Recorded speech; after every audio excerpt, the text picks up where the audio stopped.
Welcome to The Explainer. Today, we're breaking down the absolutely dramatic story of how Europe's entire energy map was redrawn basically in a flash. It was a high-stakes pivot, forced by a massive geopolitical crisis. Okay, so here's how we're going to tackle this. We'll start by understanding the old system, that deep-seated dependency. Then we'll dive into the crisis that completely broke it, how Europe scrambled to respond, and finally, what this new energy reality really looks like.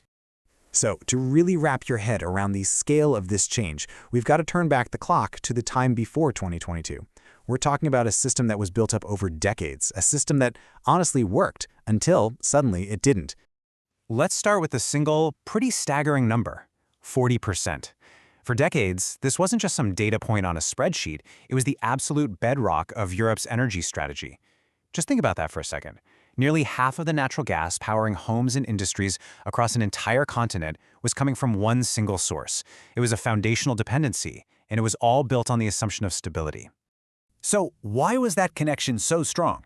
Well, it really just came down to simple geography and economics. Russia has enormous gas reserves, and it had already built out this huge network of pipelines. Frankly, it was by far the cheapest and most efficient way to get that gas right into the heart of European markets. Nothing else came close. So how did this system physically work? It all came down to a massive, sprawling network of infrastructure. And these weren't just pipes. You should think of them as the continent's energy arteries. We talk a lot about energy pathways, and that's the perfect description. Picture them like superhighways for energy, running directly from the producer in the east all the way to the consumer in the west. For decades, these pathways were the absolute backbone of Europe's energy security. And these were the main highways. Nord Stream 1, which was a critical artery into Germany, is now completely unusable. Its twin, Nord Stream 2, was built but never even turned on. The Yamal-Europe pipeline? That's been choked off. Only Turk Stream really remains as a significant, though smaller, route. You can literally see how the system was systematically taken apart. And this brings us right to the moment everything changed, the year 2022. This is when that stable, decades-old system was thrown into absolute chaos. The collapse happened with just shocking speed. A system that had been predictable for years suddenly just fractured. In a matter of months, supplies weren't just cut, they were weaponized, and the physical infrastructure itself came under attack.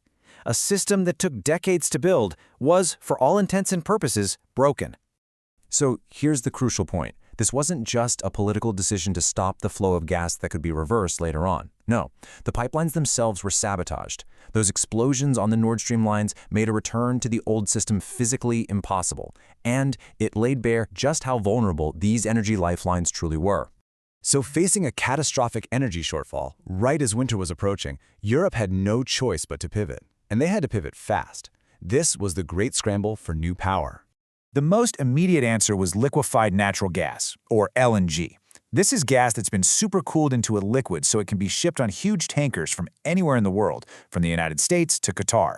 And the result was this staggering surge, over 60% in LNG imports in just 2 years. And this wasn't just a European story. That sudden massive demand sent shockwaves through the entire global LNG market, redirecting ships and reshaping supply chains all over the world. This crisis forced a complete rewrite of Europe's entire energy playbook. The old strategy was all about efficiency, right? Rely on that one massive, cost-effective source. The new strategy is all about resilience. It's about diversifying with LNG, accelerating renewables, and building a flexible system that can't be held hostage. And the response was really an all-of-the-above approach. It meant rapidly building new terminals to accept all that LNG. It meant pouring money into wind and solar. But it also meant making some really tough choices, like temporarily firing up old coal plants or extending the lives of nuclear stations, all just to guarantee the lights stayed on. So, after all of this disruption and all this scrambling, what does Europe's energy future actually look like now? Let's break down this new reality and, importantly, its trade-offs. The core takeaway is this fundamental trade-off. The old system, the one based on pipelines, was incredibly efficient and cheap, but it was fragile.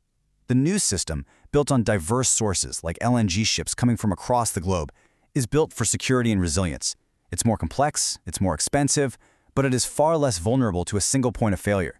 And make no mistake about it, this isn't some temporary fix. The shock of 2022 has permanently changed the mindset in Europe. It's not just about finding new suppliers, it's a fundamental shift in philosophy. The immense risk of dependency was laid bare, and the new priority is making sure that can never ever happen again, through diversification and just a relentless focus on energy security. And this whole saga leaves us with a really critical question. And it's not just for Europe, it's for every country. In an increasingly unpredictable world, we have to ask, what is the true price of security? Is the resilience that comes from independence worth the higher cost of forgoing maximum efficiency? That right there, that is the trade-off defining our new energy reality.